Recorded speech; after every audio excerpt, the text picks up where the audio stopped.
ప్రతిగాధలో రాక్షసుడే హింసలు పెడతాడు, అణచగనే పుడతాడు రాజే ఒకడు. శత్రువునే కడదేర్చే పనిలో మన రాజు, హింసలనే మరిగాడు మంచిని మరిచే. ఆ నీచుడి అంతు చూశాడు, పంతంతో పోరాడి క్రోధంతో మారిపోయాడు.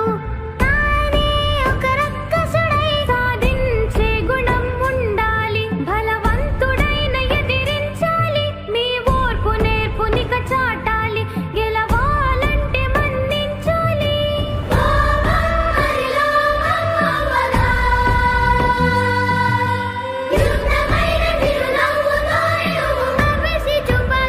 ప్రతిగాధలో రాక్షసుడే హింసలు పెడతాడు,